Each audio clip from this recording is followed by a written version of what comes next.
Chris, you ready? Yeah. All right. It's yours. I'll make sure I don't get my stats.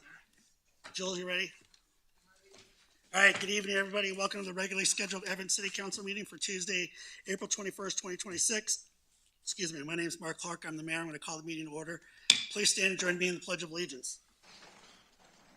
I pledge allegiance to the flag of the United States of America and to the republic for which it stands, one nation, under God, indivisible, with liberty and justice for all. May I have a roll call, please? Mayor Clark. Here. Mayor Pro Tem Pletka. Here. Councilmember Johnson. Present. Councilmember Neal. Present. Councilmember Crabtree. Here. Councilmember Delaney. Here. Councilmember Fair. All right, next item on our agenda is the proclamation for Arbor Day 2026, and we're going to read that proclamation.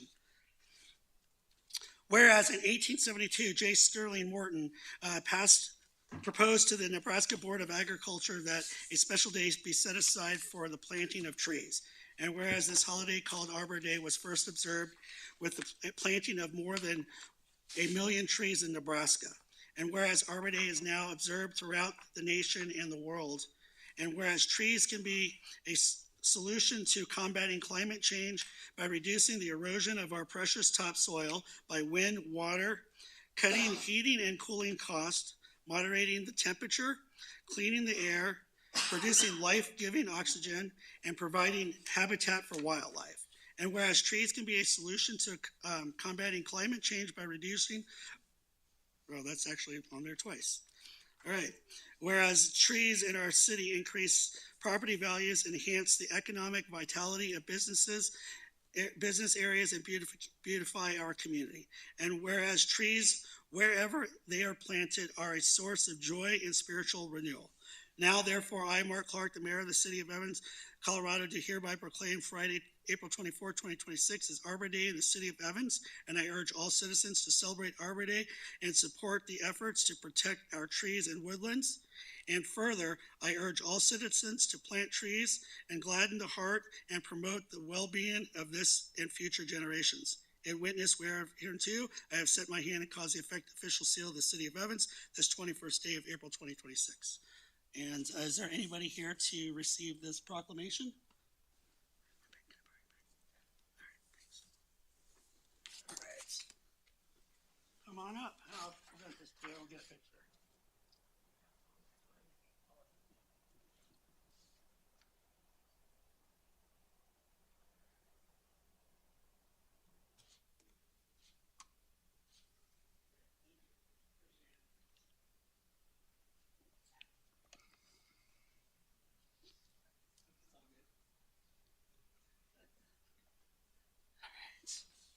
All right, next item on the agenda is audience participation. Is there anybody in the audience that wishes to address City Council on any item that is not on the agenda and or of a public hearing?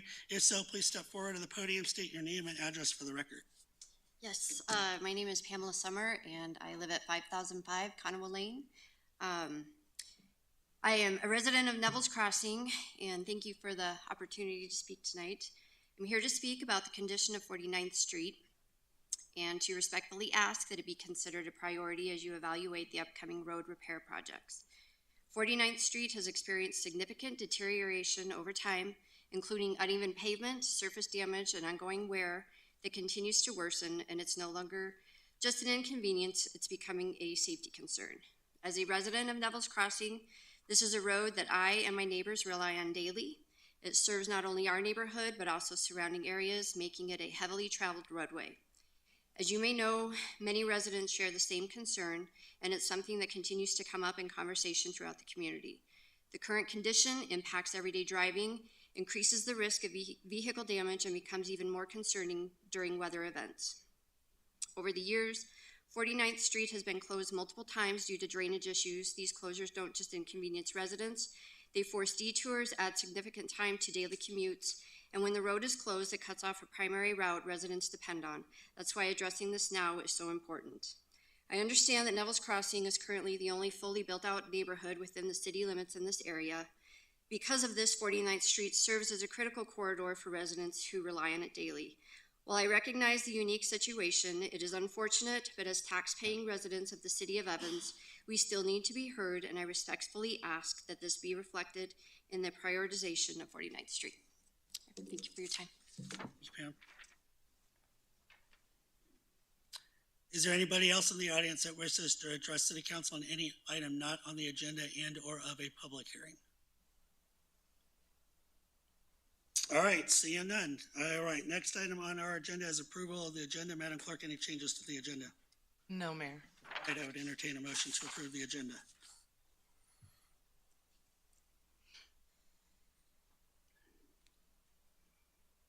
All right, I have a motion and a second to approve the agenda. Cast your votes.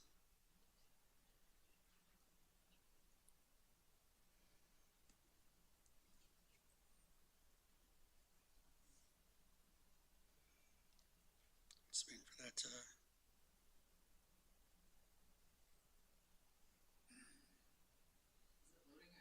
It's loading on my end. Is it on your end, shows? It's showing it's loading, but that's as far as. Okay. Did everybody vote aye? All right, and that motion passes unanimously then. All right, we'll move on to consent agenda. Anybody want to discuss anything on the consent agenda? If not, I would entertain a motion.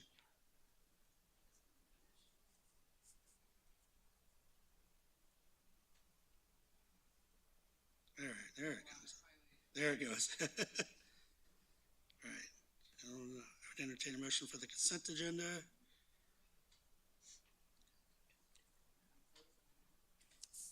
It's frozen. All right, I'll just go ahead and do oh, you got it? All right, I have a motion second to approve the consent agenda.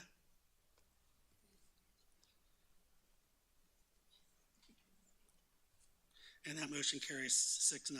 All right, next item on our agenda, new business, item number 8A, public hearing, consideration of resolution number 04-2026 concerning an animal variance application for 3318 Syrup Lane, and I will call the public meeting to order, and we'll hear from staff. All right, good evening, Council. Megan Paisley, Deputy City Clerk. I am bringing before you tonight the consideration of resolution number 4-2026, considering an animal variance application for 3318 Syrup Lane. The Evans City Clerk's Office received this application for variance from Evans Municipal Code, Chapter 6.4.300K, on March 11th, 2026, from Sarah Vitt, Kayla Jackson, Christopher Gibson, and Brooklyn Stoll. All four applicants are located at the 3318 Syrup Lane address, and our current EMC code outlines that it is unlawful for any one household in Evans to keep, maintain, harbor, or possess a combined total of more than 4 pet or fowl animals within the city. A total of 12 animals are currently being kept at this address: 2 dogs, 6 cats, 3 fowl animals, and 1 snake. The applicants are seeking this variance in order to keep possession of these animals. Per our code, City Council has the authority to grant the requested variance, grant a variance with a lesser number of animals than in the request, or deny the variance altogether. City Council shall base its decision on the following criteria. 1, the variance is in harmony with the intent and purposes of Evans Municipal Code Chapter 6 and with other relevant city ordinances. 2, the variance will not result in damage to adjoining properties nor an unreasonable amount of noise or smell, and will not otherwise be materially detrimental to public welfare. And finally, the variance is appropriate given the size, shape, topography, and/or location of the property upon which the animals are to be kept. The City Council can impose conditions, safeguards, and limitations as it deems appropriate for the protection of persons and property upon the granting of any such variance. In the event that a violation of those conditions, safeguards, or limitations may be violated, or to the extent that which the variance may constitute a nuisance, pursuant to notice and hearing, the City Council may revoke that variance granted. Approval of the animal variance petitions must be done so by resolution. As explained further in the attached memo from Scott Krob, the interim city attorney, 3 draft resolutions are being provided to Council: 1 granting the variance, 1 granting the variance with conditions, and 1 denying the variance. For the record, the following findings have been determined in compliance with Evans Municipal Code Chapter 6. The applicants submitted the animal variance petition to the city clerk's office on March 11th, 2026, and paid the associated submission fees. The applicants submitted a letter explaining why the variance should be granted, along with 5 additional letters of support to the city clerk's office on March 11th, 2026. The notice of public hearing on this matter was posted on the property on April 10th, 2026, and published in the Greeley Tribune on April 3rd, 2026. Therefore, a notice has been successfully published at least 10 days prior to the hearing date. The public hearing is being held tonight, Tuesday, April 21st, 2026, here at the Evans Community Complex. At this hearing, the applicants will have an opportunity to be heard regarding matters related to this application. In conclusion, staff finds that the applicants have submitted all the necessary information for an animal variance application. Staff makes no recommendation as to whether the variance should be granted, as that is a determination to be made by City Council at the public hearing. A memo has been attached and prepared by the interim city attorney, Scott Krob, to help guide council through this hearing and decision-making process. Yes, sir. Yeah, just let me comment briefly on the memo that I included in your packets.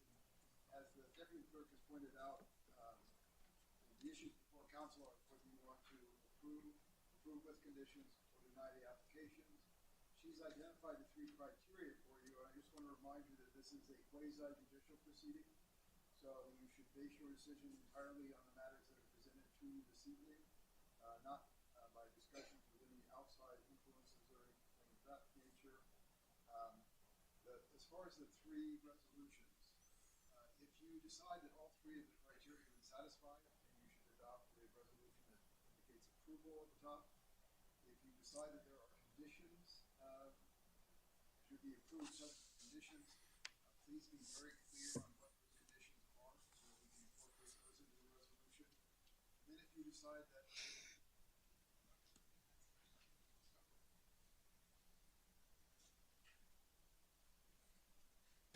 And then if you, okay, that's better. And then if you decide that you're going to deny the application, then you need to specify which of the criteria they have not satisfied and why you concluded that they did not satisfy that particular criteria. And then once you've reached your decision, you can make your motion, pass the resolution, and then we'll edit the resolution to reflect your findings. And if you have any questions about it, I'd be glad to answer those. Great, thank you, Scott. Appreciate that. All right, as the applicant here, if you'd like to come up and speak, you're more than welcome to. So please come on up and state your names and address for the record. Or if one of you are going to speak, just state your name and address for the record. Hi, my name is Sarah Vitt, and I live in 3318 Stirrup Lane in Evans, Colorado, 80620. Good evening, and thank you for your time. We are requesting a temporary animal variance as we plan to relocate between May and August 2027. At the time of inspection, there were areas that we need to improve, particularly with consistency in cleaning and water access. We took these concerns seriously and made immediate corrections. Since then, we have removed the chickens and coop, implemented a structured daily cleaning and care schedule, corrected the kennel size issue, and ensured all animals have consistent access to fresh water. We have also scheduled. A little bit louder and bring that just a little bit Yeah, of closer. course. Thank you. Of course. Since then, we have removed the chickens and coop and implemented a structured daily cleaning and care schedule, corrected the kennel size issue, and ensured all animals have consistent access to fresh water. We also have scheduled and updated vet care and vaccinations. This is a shared college household, and each animal is individually owned and cared by separate residents. Responsibilities are clearly divided, and we structure our system that ensures consistent care for all animals. The animals are healthy, primarily indoor, and we had not had any complaints from neighbors regarding noise, odor, or nuisance. We also included a few letters of support, and we are not asking to add any animals, only to temporarily maintain the ones that we do currently have. We are fully willing to comply with any reasonable conditions, and thank you so much for your consideration. Thank you. Do you want us to state our name for the record, or? Yeah, just state your name. You don't need the address because you all have the same address, so that's fine. Okay, Kayla Jackson. Brooklyn Stowell. Chris Gibson. Thank you. All right, does anybody have any questions for staff and or the applicant? If so, please use your request to speak button, please.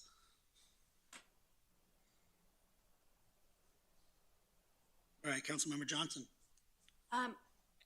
You had mentioned that it's a shared residence, but it's separate.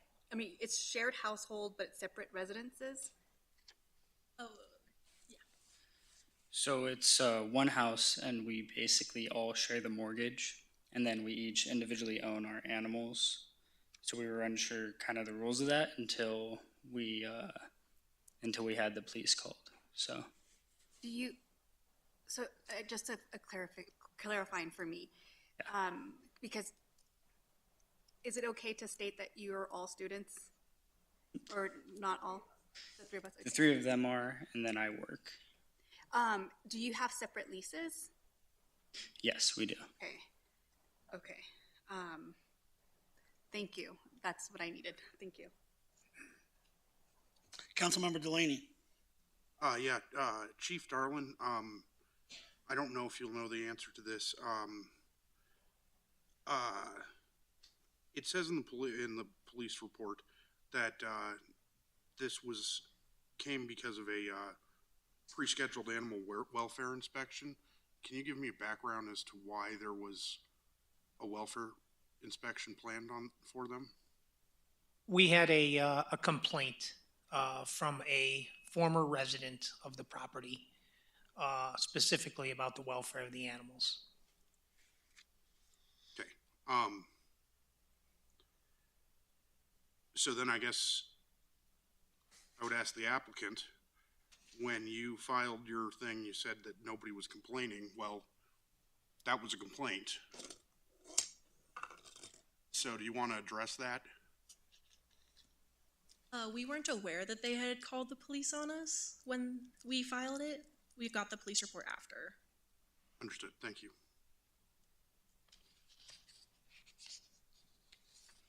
That's all I have. Oh, okay. Mayor Pro Tem. Okay. Thank you. That was one of my questions for the police chief, but Chris asked it. My question is for Scott. This is one of the things I wanted to know with our animal parameters.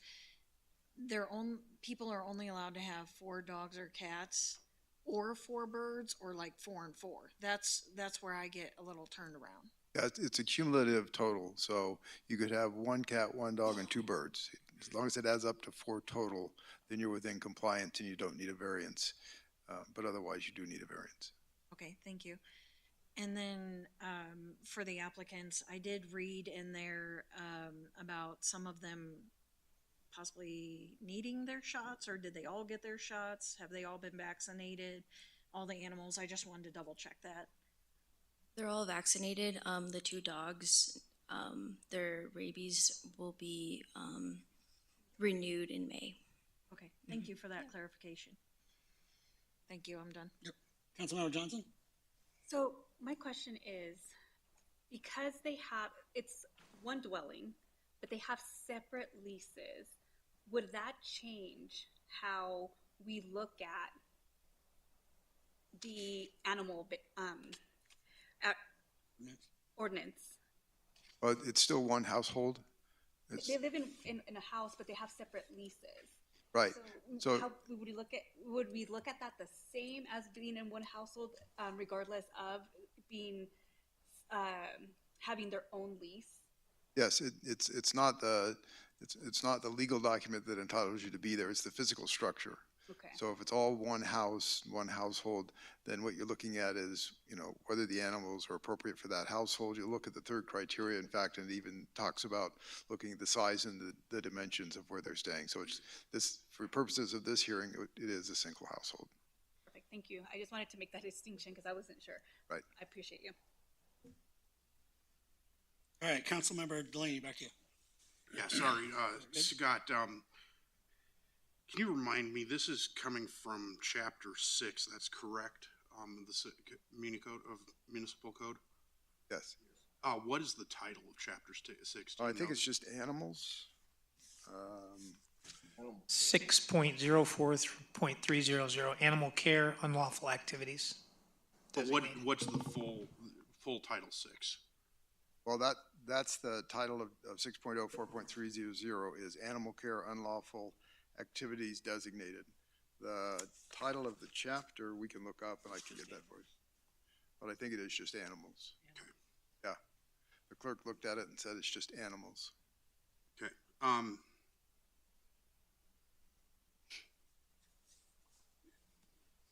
I guess that's all I have. All right, since I am not seeing any other questions on there from council, I'm going to ask anybody in the audience that wishes to speak for or against this item, if any, please come up to the podium, state your name and address for the record, since this is a public hearing.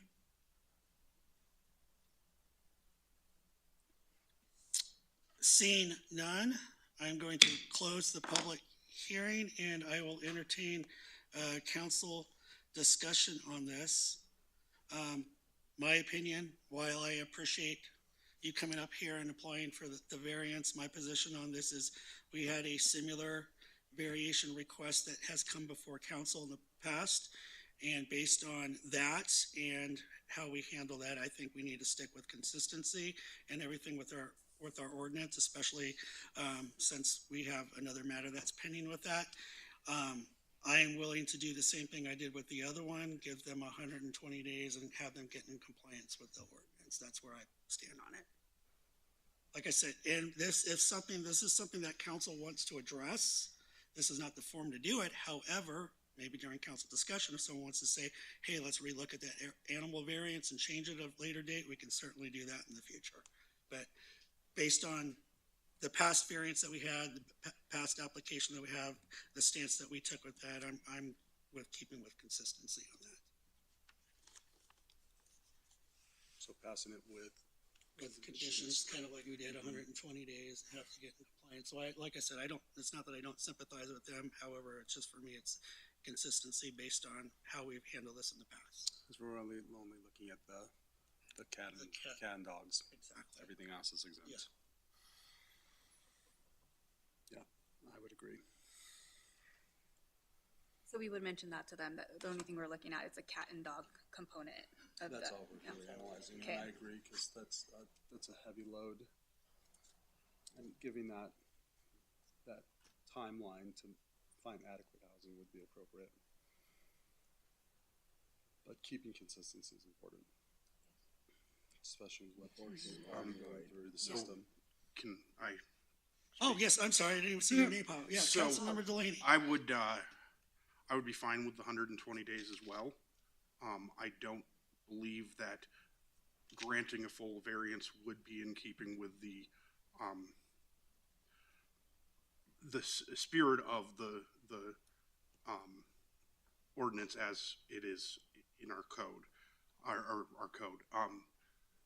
I would, however, based on the fact that this started with animal welfare, I think that there needs to be stipulations that we will do random animal welfare checks during that 120-day period as well. Sure.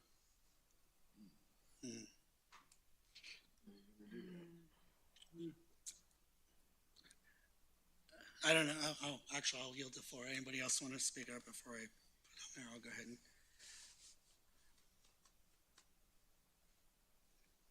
While I agree with that, since I already closed the public hearing, I can answer the question. It sounds like it was a former property owner that had that. It doesn't sound like any action was taken, at least not that the response that the chief gave to your question about any complaint being, I mean, something was filed, they came obviously and checked. Doesn't seem like any citation was issued that we were aware of. I don't know if I'm willing to allow that, so. Second. Yeah, that's my opinion on that, so I don't think I'd be in favor of that, that's just me. Anybody else want to speak or have a comment on it? If not, I would entertain a motion. Councilmember Neal, did you have anything you wanted to add? Did just hit your Well, request? just that Speak real quick, please. it's just unfortunate that this situation exists, and we have to act on it. But I reluctantly have to agree that we need to maintain consistency on it, and that's all we can do with it. Yeah, I agree with that. I think it'd be important for, hopefully, maybe bring this up during council discussion. Granted, right now it's a public hearing and we are set to a criteria, so we can't do any more but vote on what's in front of us, which makes it difficult because we want to say more, but I think we'll leave it to council discussion. But I do agree with the consistency. All right, seeing no other comments of council, I would entertain a motion. And I would say,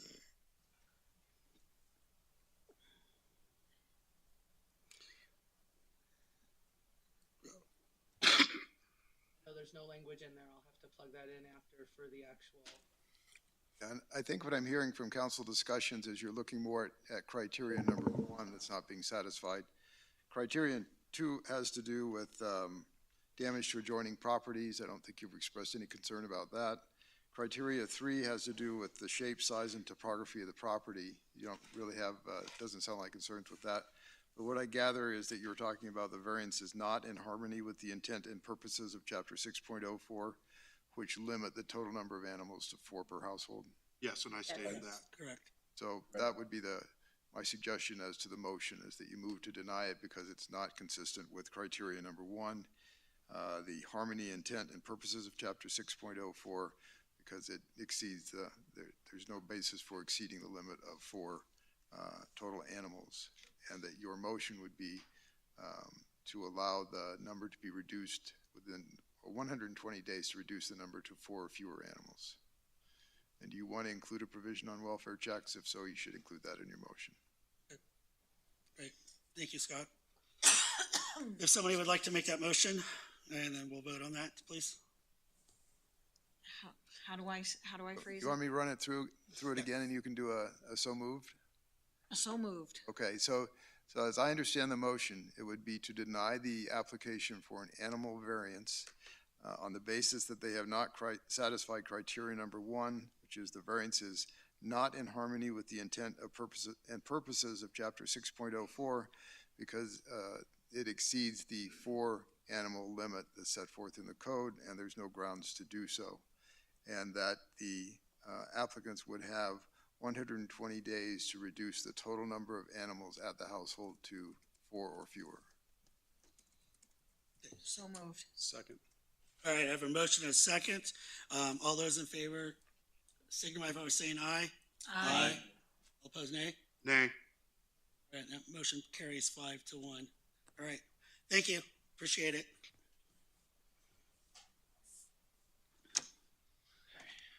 All right, next item, 8B, consideration of automated vehicle identification system, AVIS, master service agreement approval, and we'll hear from staff. Good evening, Mayor and Council. Randall Darlin, present, Chief of Police. This item requests the approval of a master service agreement between the City of Evans and Census Gatso for the implementation of an operation of an automated vehicle identification system, AVIS, for traffic safety and enforcement. The agreement provides for the installation and operation of a fixed and mobile speed enforcement system within the City of Evans. The vendor will supply all equipment, software maintenance, violation processing, and customer service functions for the system. The city retains full authority over enforcement decisions, including the review and approval of all violations prior to issuance. The agreement term is 5 years with an optional 1-year extension. The city may terminate that agreement for convenience with notice, and all financial obligations remain subject to an annual appropriation by council on an annual basis for budgeting. The program is intended to document speeding concerns, improve roadway safety, and provide consistent data-driven enforcement in targeted corridors throughout the city. We've had a few discussions on this in work sessions, provided pretty significant data to kind of outline potential locations throughout the city and potential safety concerns that are identified within the city of Evans.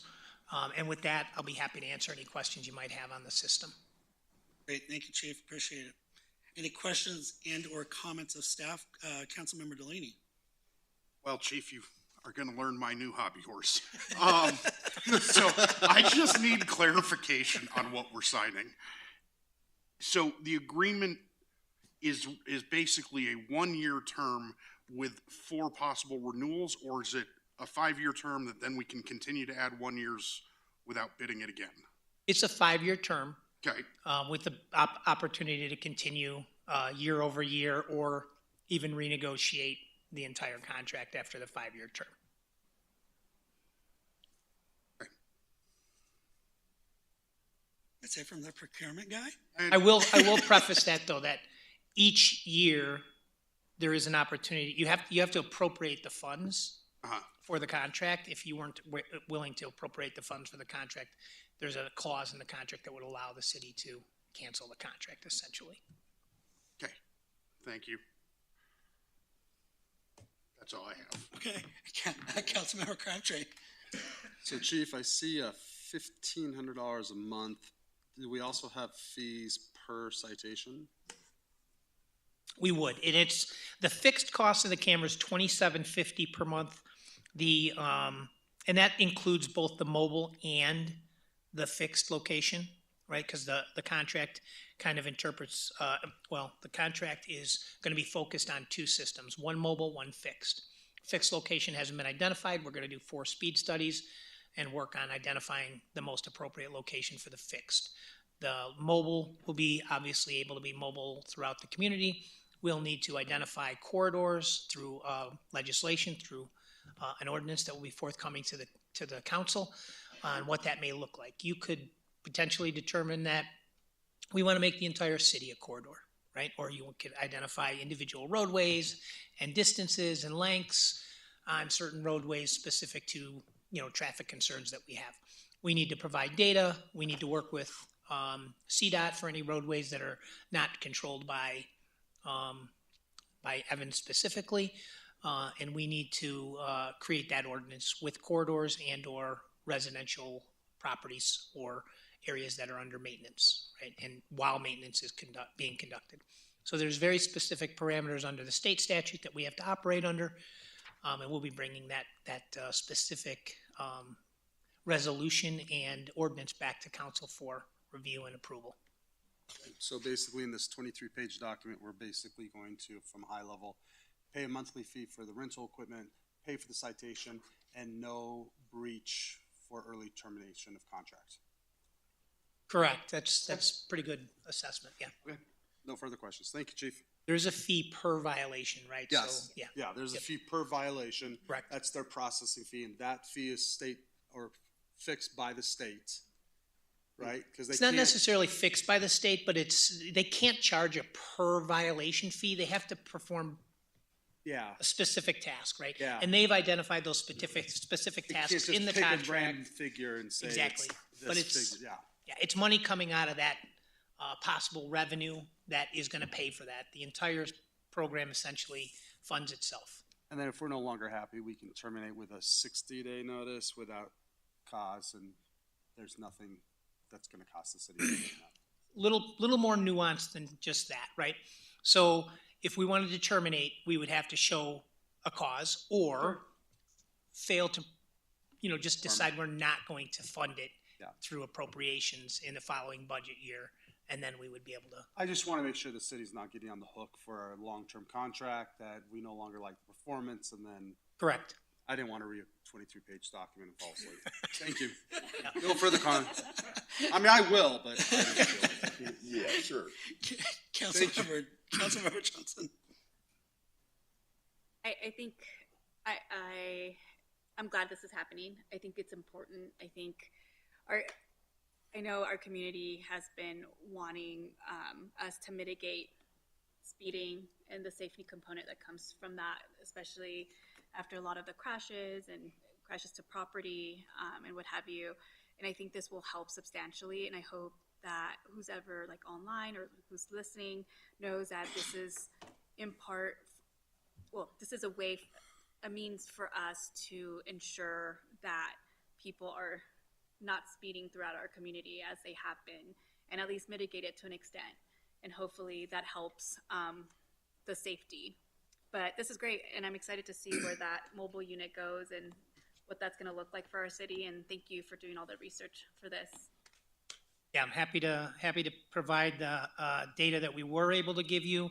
I do think that based on the data we were able to utilize to this point, we'll get better data as we have covert and speed studies done in the process of implementing this, as well as the data we'll get back from once implemented.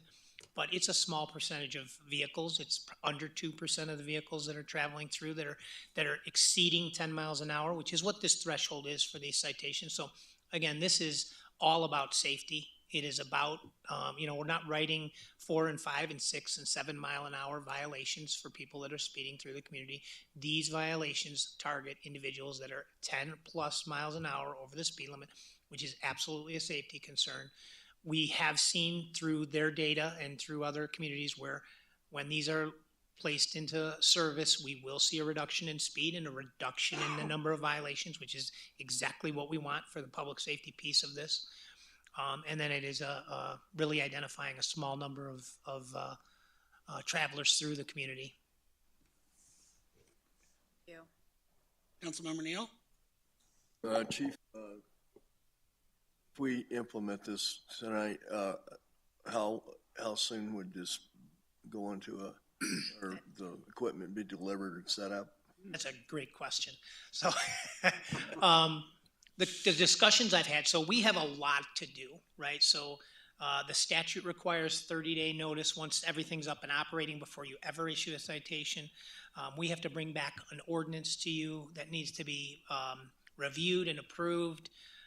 We need to install equipment. The mobile would probably be ready to go a lot sooner than the fixed location. We still have some studies to do on those and a clear identification of location, permits, and all of the different factors that go into that permanent location. The mobile will be ready a little bit sooner, but even if they gave us the mobile tomorrow, I still have to provide notice to the community. We need to be very transparent in this. I need to get that outreach to the community so that they understand the what, the where, the why behind the program. And then we have a lot of internal processes to build through the courts and through the police department on how we're going to manage all of it. So I think the best case scenario is 90 days. I think we're probably looking at more like 120 in that area to be realistic. Late summer, early fall. Thank you. All right, not seeing any other questions and or comments, I would entertain a motion.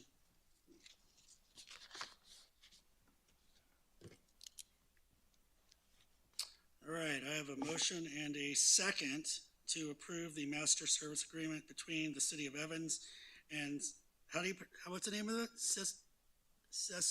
Census Gastro Contract ex-USA Incorporated for the Automated Vehicle Identification System Services, and authorize the mayor to execute the agreement and associated service attachments. And go ahead and submit your votes. And that motion carries 6-0. Thank you, Chief. Appreciate it. All right, next item on our agenda, 8C, consideration of resolution number 05-2026, declaring a drought emergency and declaring a drought state of warning, and we will hear from staff.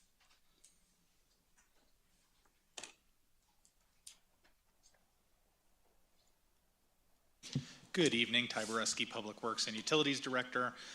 Today I'm presenting on a resolution to declare a drought emergency at the drought stage of warning. So earlier in April, we've had conversations about how the snowpack and seasonal outlook is potentially putting our water resources in a challenging situation. So the City of Evans has a 2013 drought management plan. It helps us look at our water resources as a whole, take a peek at our supplies, compare them with our 2-year demand, and it spits out a number, a water supply index, the WSI, that helps us to figure out where we are at in terms of drought and what type of potential response targets the city would ideally see in those situations. So when I presented this to City Council on April 7th, we were projecting that the WSI through the end of the year would be 91%. To share some positive news, Northern Water declared a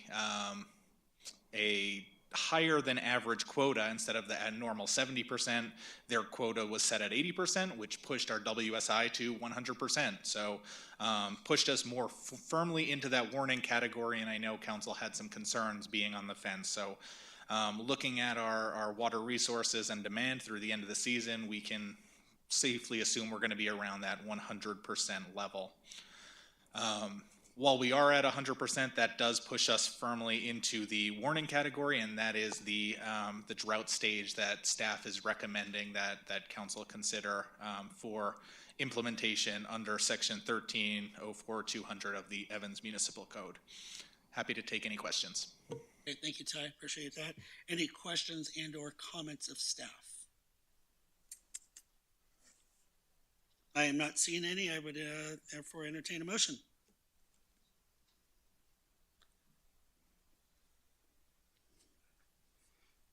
All right, I have a motion and a second to approve resolution number 05-2026 to declare a drought emergency and a drought state of warning in accordance with City of Evans 2013 Drought Management Plan. Go ahead and submit your votes.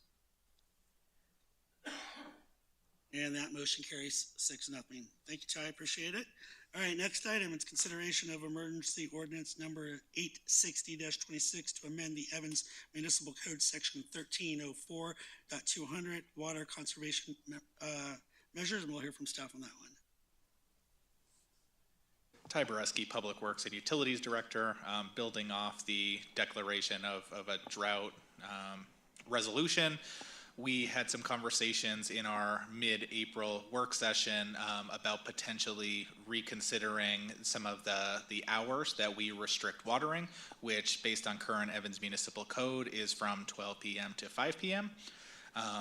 The conversations we had were that potentially those hours should be a bit extended given the heat of the day and some of the hours our neighbor uses. So we're coming back with this emergency ordinance that modifies the outdoor irrigation prohibition to 10 a.m. to 6 p.m., which is kind of the industry best management practice, and then also follows City of Greeley, Town of Johnstown, Windsor, Denver Water, some of the other irrigators. We are proposing this as an emergency ordinance, which requires a single reading because of the enacted drought resolution that City Council just voted on. And I'm happy to take any questions. Thank you. Okay, thank you, Ty. Any questions and/or comments of staff? Councilmember Crabtree? Thank you, Ty. If this ordinance is passed, who enforces it? And what happens if a neighbor waters between 10 a.m. and 6 p.m.? So we've had a number of conversations about how to handle these. There's kind of two ways to go about it. Some utilities prefer to put the rules in place, hoping for voluntary compliance. Others prefer to be a little more active in the enforcement. So internally, we kind of decided to end up somewhere in the middle where our focus is communication and education. Ultimately, we want folks to comply voluntarily, so there's not a huge staff undertaking required to evaluate whether or not people are following these. However, we do want to make sure that as we receive complaints, as our code enforcement officers observe violations, that we have a mechanism to first educate. And so the plan is that we have door hangers that we will print out after this passing with this information. If 2 violations are observed, we would give door hangers that are warnings, with the 3rd allowing for the potential of a violation, which is currently allowed under the Evans Municipal Code, the section 1304.200 that's listed. So those would have to be provided by a police officer because they are a municipal code violation. However, the warnings would be given by both our code enforcement officers and staff members out in the field that may happen to observe. So we're going to print them, put them in our employees' trucks, and then as they actually observe violations, they're able to put door hangers, log it in our code enforcement system, and then if the problem becomes, hits that 3rd time, then there's a different conversation. So we're just going to empower everyone within the city municipality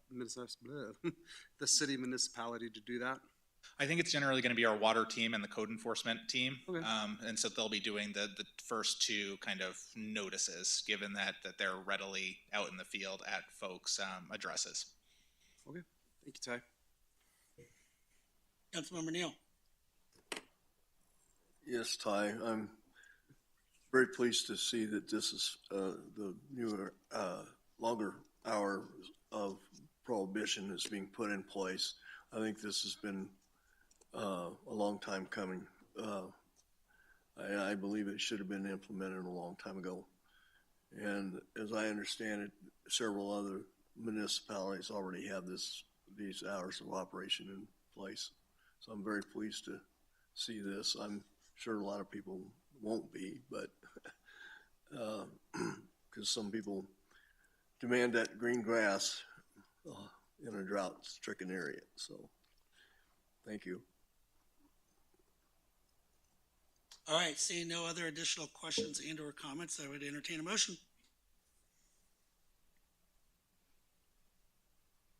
I have a motion and a second to approve emergency ordinance number 860-26, amending the Evans Municipal Code, section 1304-200, water conservation measures to prohibit the use of water for sprinkling of lawns, gardens, and trees between the hours of 10 a.m. and 6 p.m. between April 15th and October 15th of each year. And cast your vote. And that motion carries 6-0. Thank you, Ty. Appreciate it.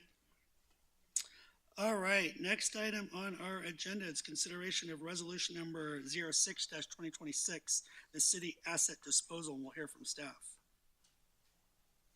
Ty Boreski, Public Works and Utilities Director, here with Cam Turner, our fleet manager.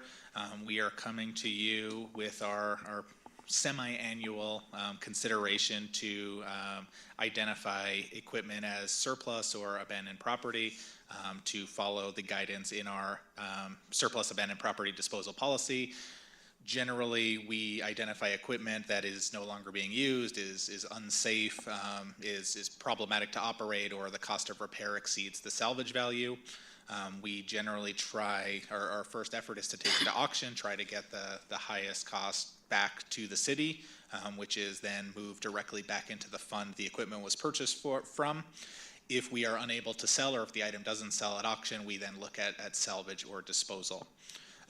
On this list, the kind of major large items are 2 police vehicles that we will be looking to replace, the Timco street sweeper, which I believe council has been briefed on. We had some damage. It has since been replaced. We finished the insurance claim. We're ready to dispose of that item. And then we have some additional, an additional Parks truck from our replacement with the medium and heavy duty trucks that no longer really serve a purpose in our fleet. So happy to open it up for questions. I have Cameron here if there's a question that I can answer, or Daniel Kiefer, our field services manager as well. Thank you. Great, thank you, Ty. Any questions and or comments of staff? All right, I'm not seeing any, so I would entertain a motion.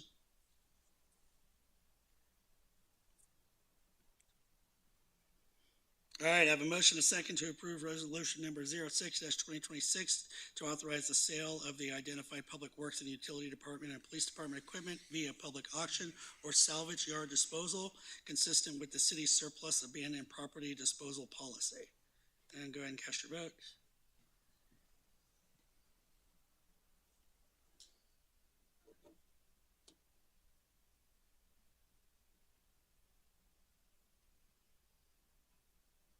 And that motion carries 6-0. All right, thank you. Thank you, Ty. Thank you, Cameron. Thanks, guys. All right, next item on our agenda, item 8F, consideration of resolution number 07-2026 to appoint an interim city treasurer. We'll hear from staff. Yes, Mayor and Council, pursuant to Section 4.8 of the Evans Home Rule Charter, the city manager is authorized to appoint a city treasurer subject to approval by the majority vote of the entire city council. With the pending departure of the city's chief financial officer, Jackie Trout, I'm requesting the city council approve the appointment of Elsa Chacon to the position of interim city treasurer. This will be in effect until such time that I've hired a replacement for Jackie. I'll start the process interviewing tomorrow. So Jackie has done an amazing job creating a fantastic finance team, and I have full confidence that Elsa will be able to fulfill this role very well for the city. So, Mr. Mayor, that's all I've got. I'll turn it back over to council. Great, thank you, Cody.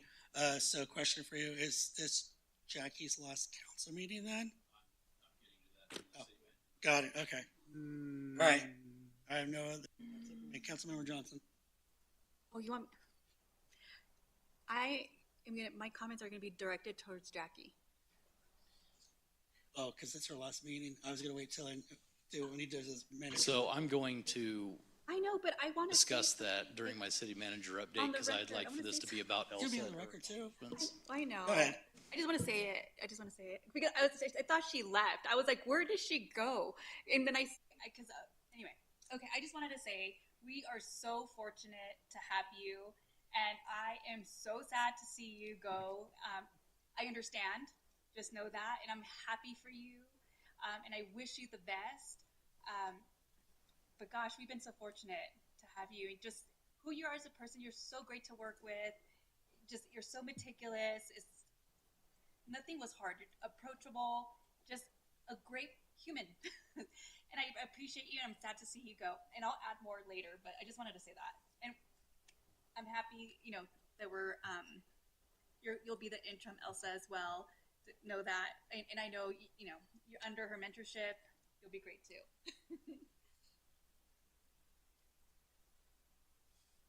All right, not seeing any other questions and or comments, I would entertain a motion.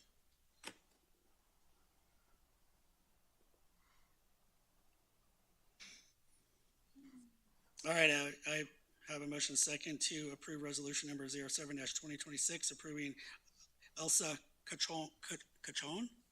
Chacon as interim city treasurer. Go ahead and submit your votes. And that motion carries 6-0. All right, report, city manager. Yes, Mayor and Council, there's a fair chance that by now you know that Jackie's leaving us. Yeah.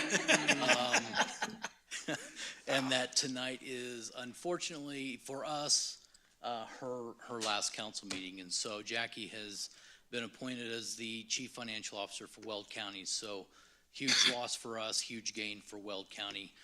Certainly happy that we can keep her in the county. But over my 3.5 years here as city manager, Jackie's been by my side through many, many different things that we've worked on, that we've brought to the city council for consideration, many budget discussions. We've spent a lot of time staring at the whiteboard over org structures. And so Jackie has been a big help to me since I've been here. Obviously a huge loss to the team. There's gonna be huge shoes to fill to be able to replace what Jackie brought every day. However, I'm very happy for Jackie and very appreciative for what you've brought to the city of Evans. So thank you very much. Yeah, no, Jackie, I wanted to say, it's gonna be sad to see you go. You've been with the city for what, 12, 13 years almost? I think, yeah, okay. And I don't know how you did it 90% of the time with our budget. You just made the numbers work when it just looked like it was impossible to make those numbers work, but you did it. I've been thoroughly impressed with the number of clean audits that we've had. All the awards that you have won for the city over the last several years have just been absolutely amazing. Weld County is getting a fantastic individual, and it's going to be a big loss for Evans, but they're going to gain somebody that has the utmost confidence in all the municipalities around of this council, this staff, and you're just going to be an invaluable resource for them. So good luck to you. I'm sad to see you go, but they're getting a rock star. So I'm glad you're staying close too, though, because we can always find you. Like Jackie knows, although not here. Jackie knows. She knows. No, yeah. And I just wanted to add even more. It's been great. And you've been through every single like ebb and flow of the city of Evans. And you've made it work for us.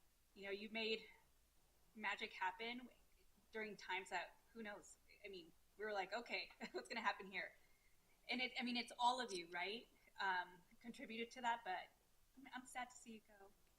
But I'm happy for you too.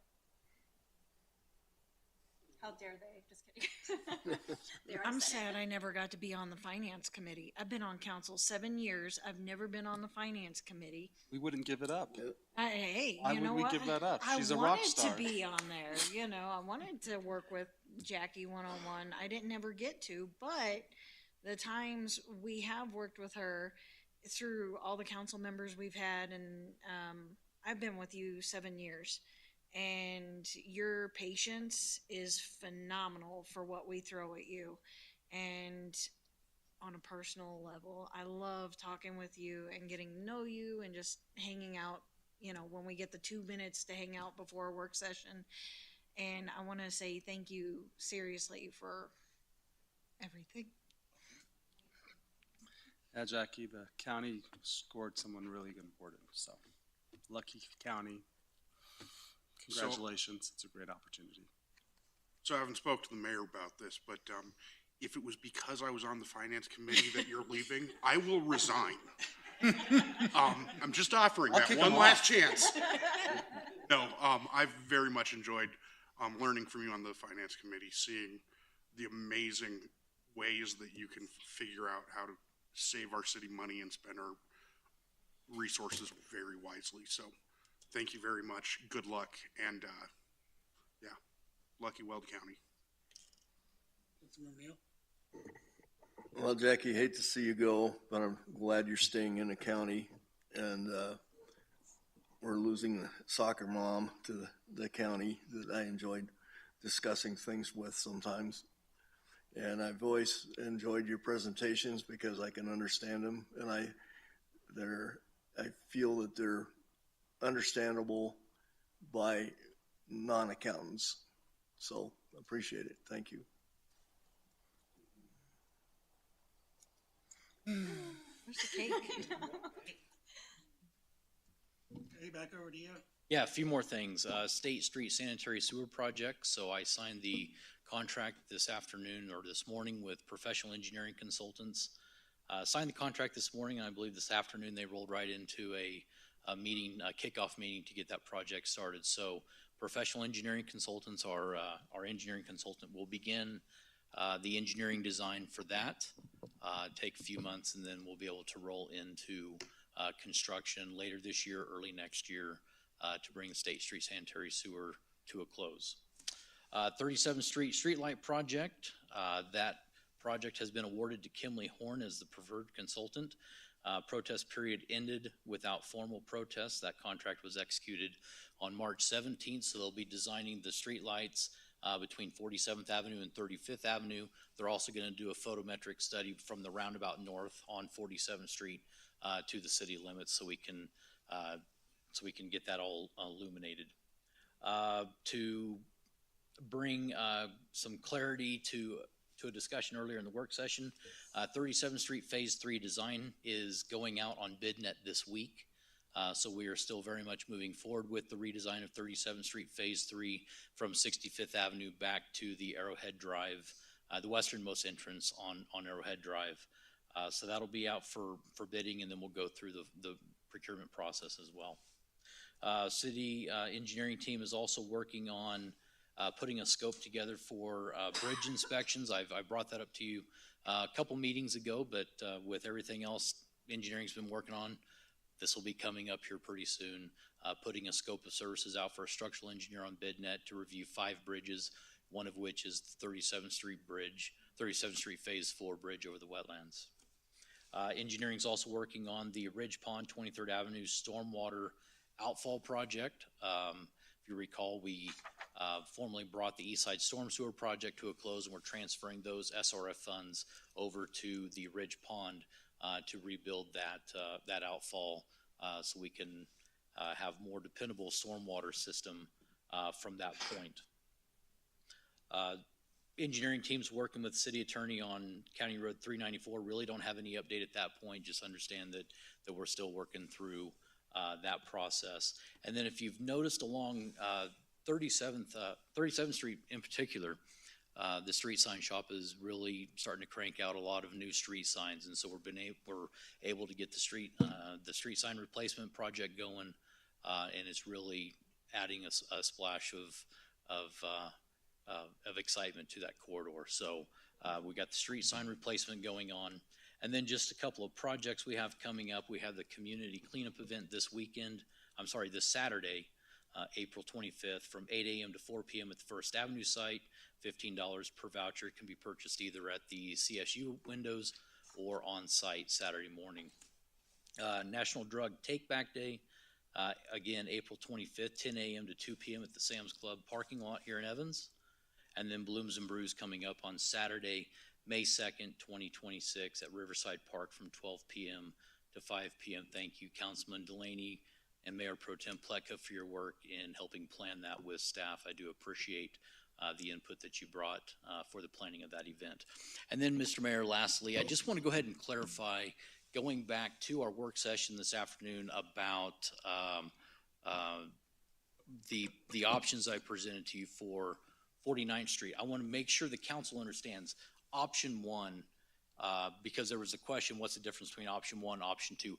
Option 1 is if you guys were absolutely interested in moving forward, then we would proceed with an engineering contract, of which the required studies would be a part of that contract.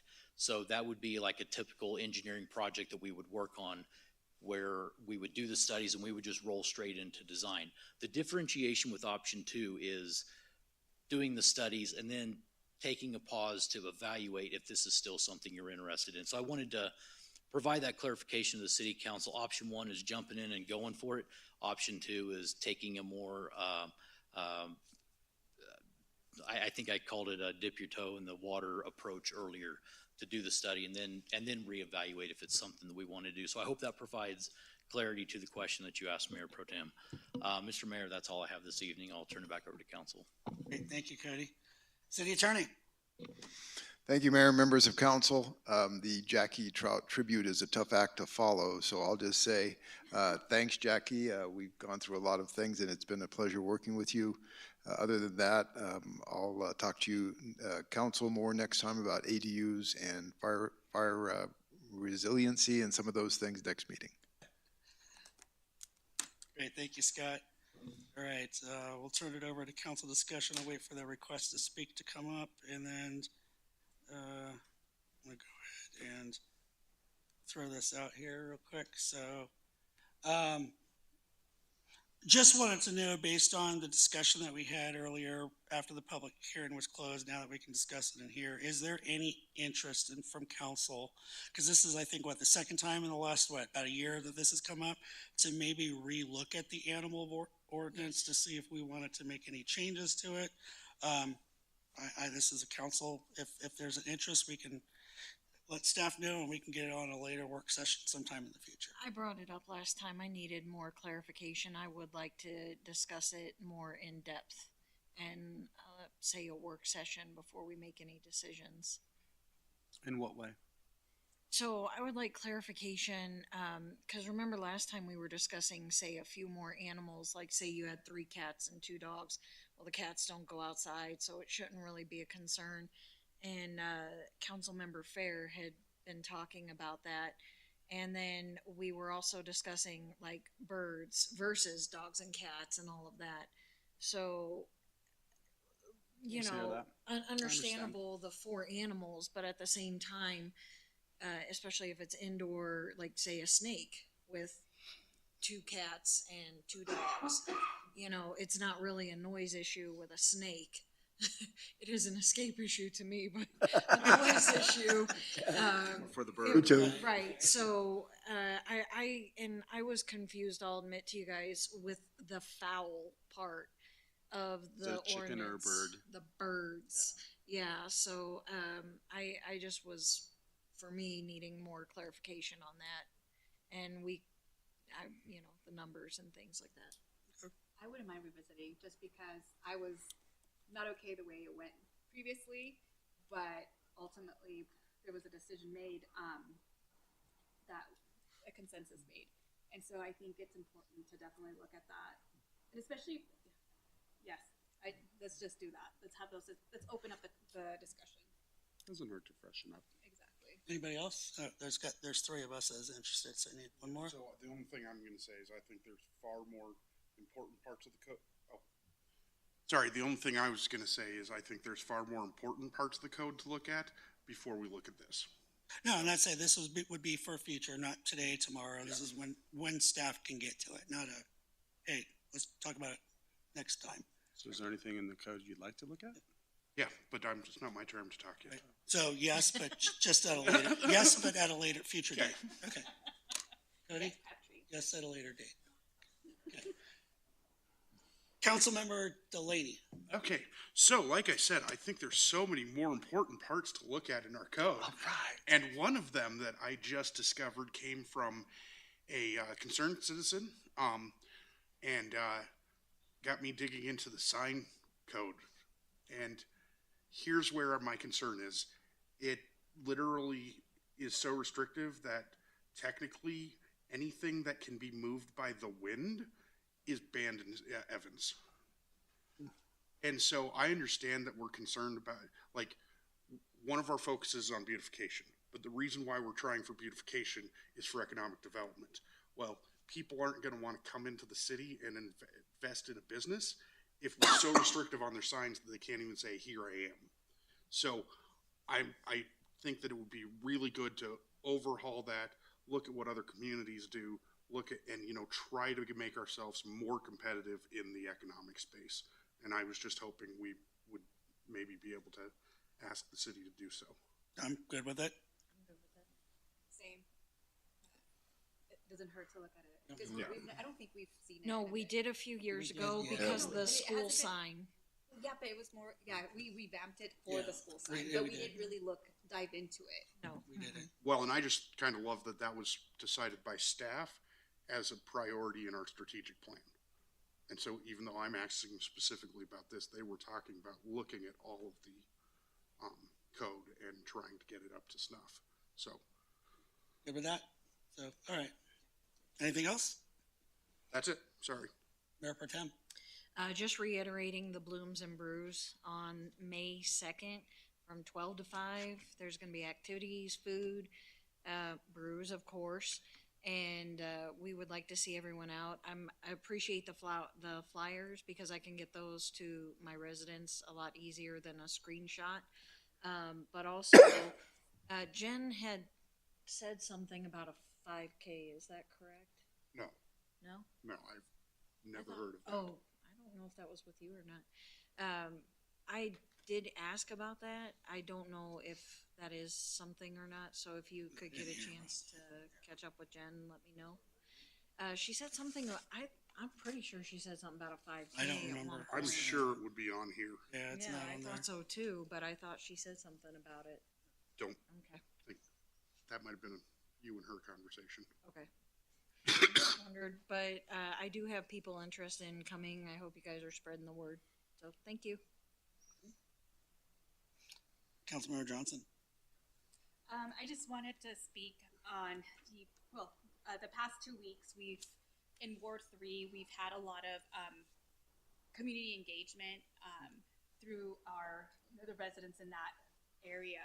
And I just wanted to bring up just a few, nothing, just pretty broad. 2 of them were concerns on speeding, especially Mariner's Landing, that which is on 29th. It's in the North Point subdivision. Cars are kind of circumventing the traffic light and making a right onto Mariner's Landing and speeding through. And there's been concern about that in that neighborhood. So just kind of really looking into, this is nothing super like pressing in the sense of like getting into some kind of analysis, but I think now that we have approved the Avis component and we're going to create a plan with that, there's a possibility that this road may be a part of that, and it will mitigate that situation. So one of the things I've asked our engineering team to do is to evaluate the no right turn on red off of southbound 29th to westbound 37th. And then also westbound 37th to northbound 29th to see if those are even needed anymore. So that may help alleviate some of that traffic down Mariners That would Landing. be fantastic, because one of the things I was going to propose is like looking at the traffic and light and seeing if we could have like a green arrow to turn right kind of situation to kind of mitigate that concern. But if you're already on it, Yeah. that is fantastic. Yeah, I think removing that no right turn on red may help that problem. Yes, So I'll and I follow think up with that's engineering. That's a culprit, to be honest. So Yep. thank you for that information. I will follow up with them. And the other thing also, it's on 35th and in between 35th Avenue and 47th Avenue. On 37th, concerns of speeding, but I believe now with us adopting the ordinance for Avis, adopting that will help mitigate that as well. So I did mention that was coming forward, and now it has been.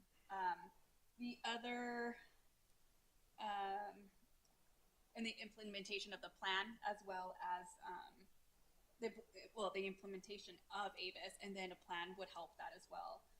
The other thing is we've had since last year, I believe, another concern resident in regards to a noise barrier wall.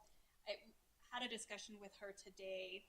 And one of the things that I mentioned is hopefully in future discussions, we can implement, when there's new development, some sort of noise barrier wall within that development, and the developer putting that into their plan, or looking at setbacks and seeing if those can, because I know right now it's 25 feet, I believe, and just looking at those in main arterial roads and seeing if that can change, instead of doing a 25, maybe switching that and looking at what the appropriate setback would look like, just for safety concerns as well. So I just want to kind of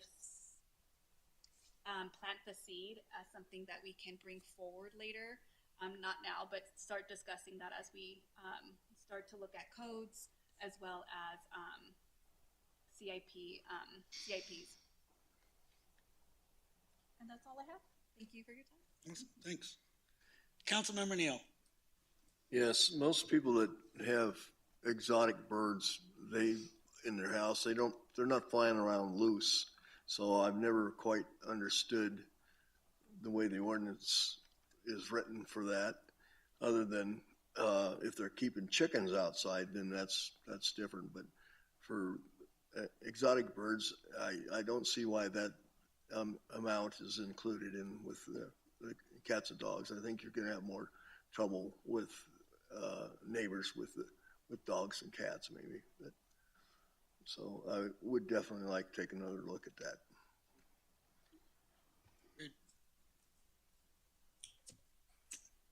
All right. Well, seeing that there's no other council discussion for this evening, I believe that is all we have. And if there's nothing good for the